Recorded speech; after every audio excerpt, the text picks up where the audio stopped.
My channel Dipali eating show and creativity. তোমরা সবাই কেমন আছো? নিশ্চয়ই গরমে কেউ ভালো নেই, আমিও কিন্তু ভালো নেই, প্রচণ্ড গরম।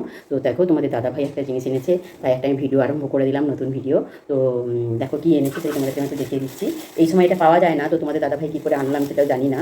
তো এখন তো বলছি সারা বছরই সব কিছুই মানে বিক্রি হয়, কেননা সারা বছরই ফলানো হয় সব জিনিস, তো সেই জন্য হয়তো পেয়েছে। তো তাই দাদাভাই এনেছে। এটা অ্যাকচুয়ালি বর্ষাকালেই কিন্তু পাওয়া যায়। তো দেখে বুঝতে পারছো নিশ্চয়ই এটা কি। দেখো এই যে এটা হচ্ছে খড়ের ছাতু, বুঝতে পেরেছো? খড়ের ছাতু। তো এটাই এনেছে। তো আমি ভাবছি খড়ের ছাতু দিয়ে আমি একটা রেসিপি বানাবো, একটা নয় দুখানা রেসিপি বানাবো, কিন্তু দুটো আলাদাভাবে দেবো, একসঙ্গে আমি দেবো না কিন্তু। তো আজকে যে রেসিপিটা বানাবো সেটা তোমাদেরকে আজকে দেবো। তো রেসিপিটা কী সেটা কিন্তু আমার রান্না করার সময় তোমরা জানতে পারবে। তো এখন আমি এটা একটু কেটে নিচ্ছি, তাই ভাবলাম আমি যখন কাটছি তখন এটা আমি একটু বন্ধুদের সঙ্গে শেয়ার করি। তো এই সময় বলে রাখি, পুরনো বন্ধুদের অসংখ্য ধন্যবাদ আমার সঙ্গে থাকার জন্য। তোমরা এইভাবে আমার সবসময় সঙ্গে থেকো।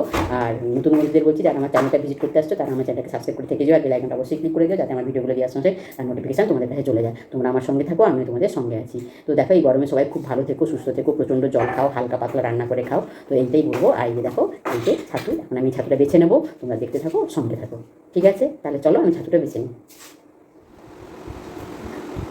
এগুলো না একটু শুকনো হয়ে গেছে, তাই উপরে যে ছালটা মানে এই যে ছালটা যেটা বের করে দিতে হয় ওটা বের করানো যাচ্ছে না। তো ঠিক আছে, ও না বের করলেও কোনো অসুবিধা নেই। আর দেখো আমার মাঝে মাঝে মনে হয় এগুলো লাগিয়ে দিলে যদি হয়ে যেত তাহলে গাছ খুবই ভালো হতো না, তখন ছাতু পাওয়া যেত, কিন্তু না করে কিন্তু হবে না। তাই আমি ডাঁটাগুলো কেটে নিচ্ছি, নিয়ে নিচ্ছি, এগুলো আমি পরে কুচিয়ে নিচ্ছি।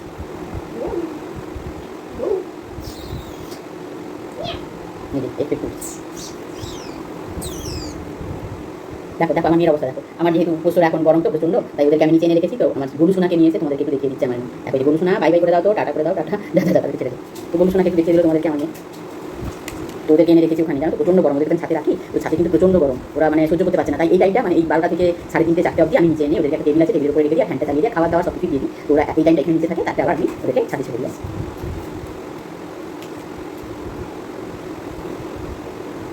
এটা একটু ছাড়ানো যাচ্ছে, ঠিক আছে? কিছু কিছু ছাড়ানো যায়, আর কিছু কিছু ছাড়ানো যায় না। এটা সুন্দর ছাড়ানো যাচ্ছে, সুন্দর ছাড়ানো যাচ্ছে, কি সুন্দর ছাড়ানো হয়ে গেল। এগুলো আমি দেখতে দেবো।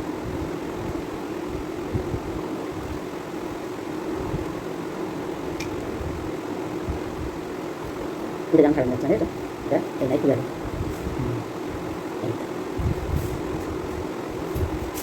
এগুলো সব মা ঠাকুমার কাছে শেখা, জানো তো? মানে আমরা জানতাম কীভাবে চালাতে হয়। মেয়েরা দু রকম রান্না শেখে, তাই না বলো? একটা হচ্ছে ওদের বাপের বাড়ির মতো রান্না শেখে, আর একটা শেখে সেটা কি বলো তো, সেটা হচ্ছে শ্বশুর বাড়ির মতো। কেন ও ছোটবেলা থেকে তো বাবার বাড়িতেই বড় হয়, ওখানে তো বাবার বাড়ির রেসিপিগুলো যখন মা ঠাকুমারা রান্না করে তখন সেটা ওখান থেকে শিখে যায়। তারপরে যখন আবার শ্বশুর বাড়ি চলে আসে তখন আবার শাশুড়ি মায়ের রান্না দেখে তখন আবার সেটা শিখে যায়। তাই জন্য মেয়েদের দু রকমের রান্নাতেই ওরা অভ্যস্ত হয়ে যায়।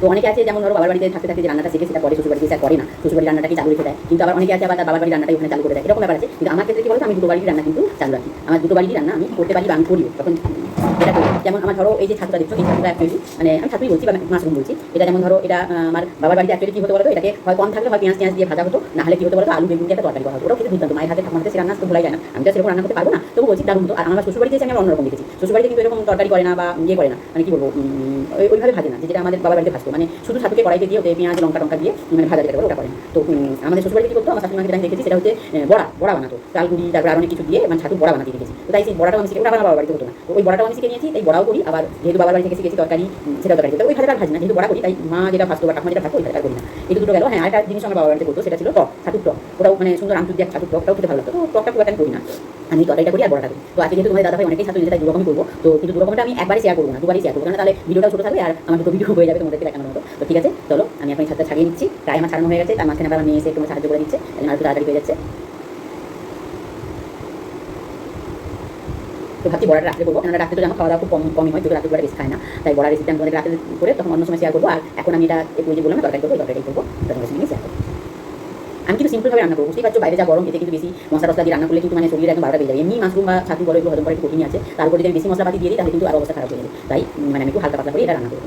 তবে হালকা পাতলা করেই রান্না আমার ঠাকুমা মাও হালকা পাতলা করেই করতো, কিন্তু তার সত্যি টেস্ট। আর দেখো যতই আমরা চেষ্টা করি না কেন কিন্তু আমরা কি ঠাকুমা বা মা এদের মতো রান্না করতে পারবো? কোনোদিনই পারবো না, ওটা কোনোদিন সম্ভব না, যেটা সম্ভব না সেটা সম্ভব না, ওটা কোনোদিন করতে পারবো না। তো দেখো এই রান্নাগুলোকে আমি এই যে ছুরিটা দিয়ে ছোটো ছোটো করে টুকরো করে নিচ্ছি। আর তোমরা জানো ছাতুকে বারবার 2-3 বার ভালো করে ধুয়ে ও লাল জলটা বের করে দিতে পারে, সেভাবেই আমি মানে ধোবো।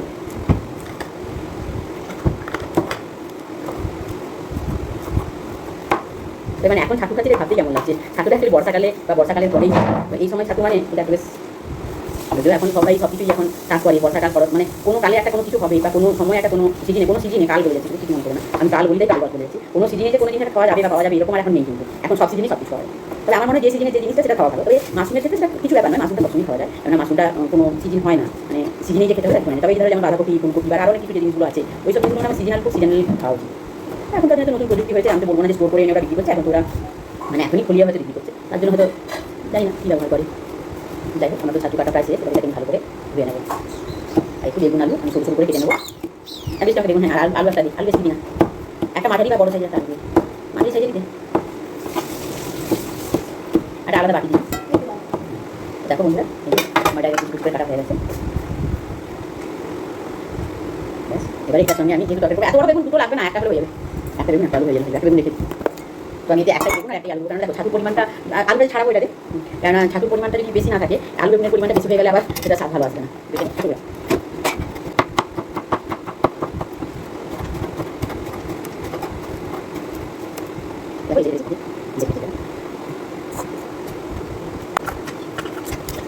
আরও ঠিক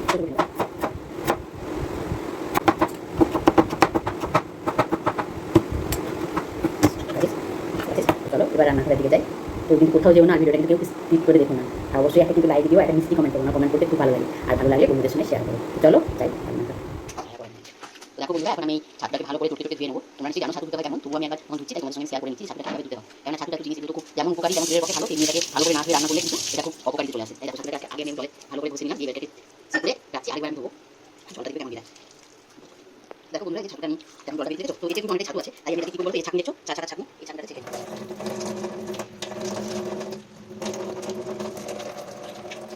দেখো এই কতটা ছাতু ছিল এটা আরেকবার দিয়ে দেবো এই ছাতুগুলোকে এখানে আরেকবার দিয়ে দেবো দিয়ে কিন্তু আমি আরেকবার ছাতুটাকে ধুয়ে নেবো দিলে আমার ছাতুটা পাওয়া যাবে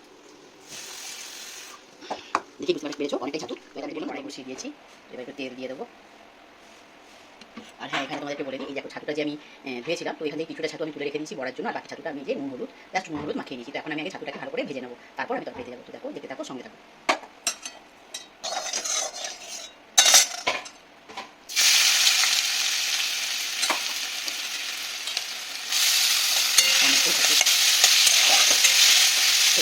ছাতুটাকে না অনেকক্ষণ ধরে ভাজতে হয় অ্যাকচুয়ালি ছাতুর স্বাদ কোথায় থাকে জানো তো ছাতু তুমি যত ভাজবে ছাতুটাকে যত ভাজা হবে ততটা কিন্তু স্বাদটা বাড়ে ছাতুকে যদি কম ভাজা হয় তার স্বাদটা কিন্তু ততটা আসে না কিন্তু তোমরা একটু ছাতুকে ভালো করে কড়া করে ভেজে রান্না করে দেখবে তার স্বাদটা কিন্তু খুব সুন্দর আসে দেখো এই যে আমি ছাতুটাকে ভালো করে একদম ফ্লেমটা গ্যাসের ফ্লেমটা একটু বাড়িয়ে দিলাম হাইতেই রাখলাম রেখে এটা গ্যাসের ফ্লেমটাকে হাইতেই রাখতে হবে না একটু হট করে এটা ভাজা যাবে না তো সেটাকে ভালো করে এরকম মেলে দিয়ে আমি ভালো করে ছাতুটাকে আমি এখন ভেজে নেবো একদম ভালো করে দেখো এইভাবে আস্তে আস্তে রসটা ফুটতে থাকবে কিন্তু ছাতুটা ভাজা হবে এইভাবে আমি এখন ভাজাটা করছি দেখো বন্ধুরা আমি কতটা মানে বারবার এটা উল্টে পাল্টে দিয়েছি তো আমাকে তো সাঁড়া থেকে ধরতে হচ্ছে তাই এক হাতে দেখানো গেল না তোমাদেরকে পুরোটা তো দেখো ছাতুটা কতটাই ছিল কিন্তু ভাজার পরে দেখো এটা কতটুকু হয়ে গেছে এটাই হচ্ছে ছাতুর নিয়ম দেখতে অনেকটাই লাগবে কিন্তু ভাজা হয়ে গেছে তারপরে দেখবে একদম অনেকটাই কমে গেছে তো দেখো এই যে ছাতুটা আমার প্রায় ভাজা হয়ে এসছে বুঝতে পেরেছো নিশ্চয়ই একটু লাল লাল হয়ে গেছে ছাতুটা আমার ভাজা হয়ে এসছে আর একটুখানি সামান্য ভাজবে এটা আমার ভাজা হয়ে যাবে তারপরে আমি মেন রান্নাটাই চলে যাচ্ছি তো আরেকটু ভাজা হয়ে যায় আরেকটু আমি একটু মেলে দিই যাতে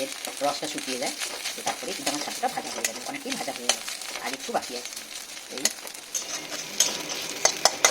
দেখো এবারে আমার দেখো আমার ছাতুটা অলরেডি ভাজা হয়ে গেছে এবারে এটাকে আমি তুলে নিচ্ছি তুলে নিয়ে তবে রান্না এখানে এই যে আমি কিছু আনাজ মানে কিছু কেটে নিয়েছি তো এখানে আমার ছাতুটা আমি বলেছিলাম না একদম আমি সিম্পল রান্না করবো তাই বেশি কিছু দেবো না পেঁয়াজ কুচি দেখতে পাচ্ছ এটাই আর লঙ্কা কুচি এটা দিয়ে আমি কিন্তু রান্নাটা করবো আর বেশি কিছু না আর এটা তো তোমাদের সামনে কাটলাম তো চলো মেন রান্নায় চলে যাচ্ছি তো কড়াইতে বসিয়ে দিয়েছি এবার আমি একটু তেল দিয়ে দেবো এটা একটু তেল বেশি দিলে ভালো লাগে খেতে আর কি স্বাদটা তাই একটু তেল বেশি দিচ্ছি ওই তেলটাই যা বেশি দিচ্ছি আর কিছু সেরকম মশলা আমি কিছু দেবো না বেশি তোমরা দেখতে থাকো দিলে বুঝতে পারবে তো দেখো আমি এখানে গোটা জিরে ফোড়ন দিয়ে দিলাম আর দেবো একটু 5 ফোড়ন তাহলে গোটা জিরে আর 5 ফোড়নটা দিয়ে দিলাম আমি একটু নেড়ে নেবো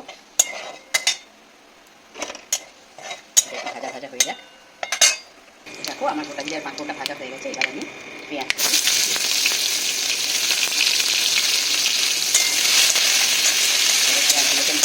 লাল লাল করে ভেজে নেব এই পর্যায়ে আমি পরিমাণ মতো লবণ দেবো তো লবণটা যেহেতু আমি এই পর্যায়ে আমি লবণ দেবো যেহেতু লবণটা আমি মানে ছাতুতে মাখিয়েছি তাই আমাকে একটু দেখে বুঝে জেনে দিতে হবে যাতে বেশি নুন না হয়ে যায় তো আমি নুনটাই দিলাম এখন আপাতত পরে আমি এটা একটু দেখে নেবো যদি না হয় তখন আরেকটু নুন আমি অ্যাড করবো এই মুহূর্তে করছি না কেন যদি বেশি নুন হয়ে যায় তাহলে কিন্তু খেতে ভালো লাগবে না নুনটা দিয়ে দিলাম আর দেবো দুটো কাঁচা লঙ্কা লঙ্কাগুলো কিন্তু আমি চিড়ে নিয়েছি এই লঙ্কাগুলো প্রচণ্ড ঝাল এগুলো বেশি দিলে না মানে একদম খারাপ হয়ে যাবে প্রচণ্ড ঝাল লঙ্কা এই লঙ্কার যদি একটা চারা বানাতে পারতাম তাহলে খুব ভালো আর এটা একটা বাঙালি মানে ইউনিক রেসিপি জানো তো এটা একটা বাঙালি ইউনিক রেসিপি আমার ঠাকুমা মা ওদেরকে আমি রান্না করতে রেখেছি এইভাবে।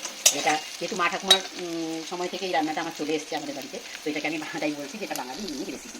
তো দেখো ছাতুর চচ্চড়ি, মানে ছাতু বলবো না, মাশরুম চচ্চড়ি বা ছাতু চচ্চড়ি এটাই বলতে পারো, এটাই বলা যায়, কারণ আমরা তো ছাতু বলে এসেছি। এটা মাশরুমের তরকারিও বলতে পারো, মাশরুমের চচ্চড়িও বলতে পারো, বা ছাতুর তরকারিও বলতে পারো, বা ছাতুর মানে চচ্চড়িও বলতে পারো। তো দেখো এই যে দেখলে মশলা দিলাম, এর সঙ্গে আর আমি তেমন কিছু অ্যাড করবোই না, মানে একদম বললাম না হালকা পাতলা করে রান্না করবো। তো দেখো এই যে পেঁয়াজটা আমি ভেজে নিচ্ছি এখন, পেঁয়াজটা একটু লাল করে ভাজবো। তোমরা সবাই জানি আমি পেঁয়াজটা একটু লাল করেই ভাজবো, পুরোনো বন্ধুরা জানো, নতুন বন্ধুরা জানো না, তাই বলছি, বলে দিচ্ছি যে পেঁয়াজটা একটু লাল লাল করেই ভাজি। আমার যেন মনে হয় পেঁয়াজটা লাল লাল করে ভাজলেই তার স্বাদটা বেশি ভালো হয়।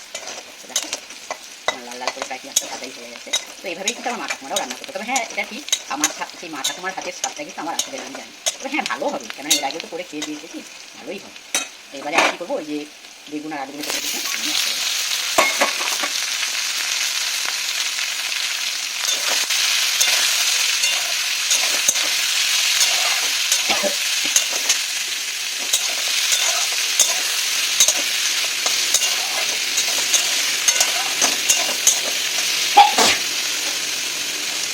বলেছিলাম না যে তেল একটু বেশি দিলে ভালো হয়। তো আমি আর একটুখানি মনে হচ্ছে, মানে আলু বেগুনটা যেহেতু একটু বেশি পরিমাণে আছে, মনে হচ্ছে আর একটু তেল লাগবে, তো আমি একটু তেলটা একসঙ্গে দেবো। তো এটা কিন্তু কাঁচা তেল অ্যাড করলে খুব একটা ভালো লাগে না, তাই এখানে তেলটা অ্যাড করে দেবো। তো দিয়ে এটাকে আমি এখন ঢাকা চাপা দিয়ে রেখে দেবো, একটু এটা হালকা নরম হয়ে যায়, তারপর আমি আবার রাখছি। তোমরা কিন্তু সঙ্গে থাকো, কেউ কোথাও দিয়ে না। তো এখন হ্যাঁ একটা জিনিস ভুলে গেছি, এই পর্যায়ে একটা জিনিস ভুলে গেছি, এই পর্যায়ে আমি কিন্তু হলুদটা অ্যাড করে দেবো। হলুদটা অ্যাড করে দিলাম, এটা আমি ঢাকা চাপা দিয়ে দেবো। ঢাকা চাপা দিয়ে দিই, একটু এটা মধ্যে যাক, তারপর আবার সঙ্গে থেকে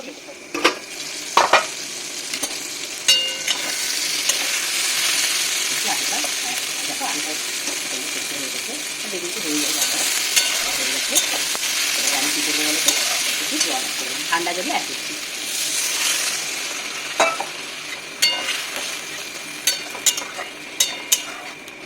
ঠান্ডা জলটা অ্যাড করে দিলাম। আর এই তরকারিটা না একদম শুকনো শুকনো হয়, তাই বেশি জল দিতে হয়, জলটা ঠিক আছে।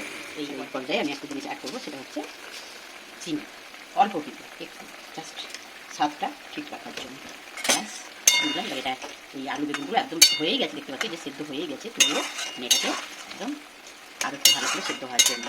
আর কি তাই কোনো মশলা অ্যাড করলাম না, বুঝতেই পারলে কেমন হালকা পাতলা রান্না। এটা আমার মা ঠাকুমাদের রান্না, তো এটা একদম ইউনিক একটা রেসিপি, আর খেলেও এই গরমে বুঝতে পেরেছো খুবই ভালো থাকবে তোমার সাথে। দেখো এই জন্য আবার ঢাকা চাপটা দিয়ে দিলাম, টোটাল হয়ে যাবে। দেখো তরকারিটা আমার হয়েই গেছে প্রায়, মানে পুরো সেদ্ধ হয়ে গেছে, তরকারিটা হয়ে বলবো না। এই মুহূর্তে আমি কী করবো, এই যে ছাতুটা যে আমি ভেজে রেখেছিলাম, এই ছাতুটা আমি অ্যাড করে দিলাম। এবার এই ছাতুটাকে আমি এর সঙ্গে মিশিয়ে দিই।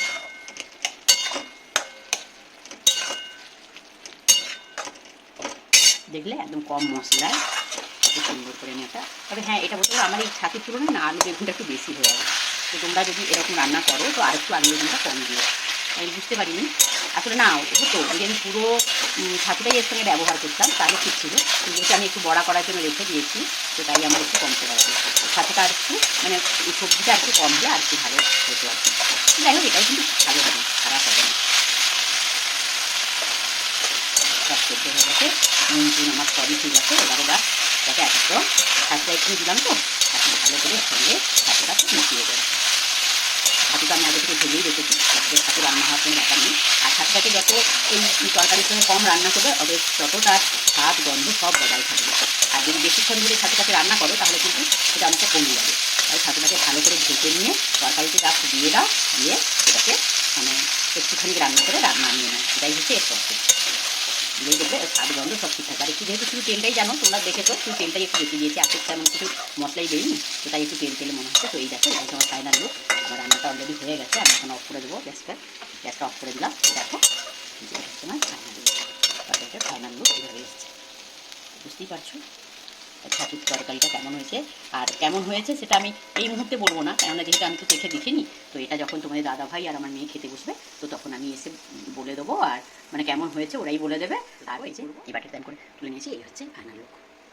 তো দেখো বন্ধুরা, এই যে তোমাদের দাদা ভাইকে ওই যে ছাতু তরকারিটা দিয়েছি, খাচ্ছে। তো কেমন হয়েছে একটু বলবে, কেমন হয়েছে বলছে খাচ্ছে। তো কেমন তোমরাও কিন্তু যদি পারো একবার রান্না করে খেয়ে দেখো, সত্যি খুব টেস্টি হয়। এইভাবে করে খেয়ে দেখো, খুবই। তো ঠিক আছে, আমি শেষ করছি। Good afternoon, by.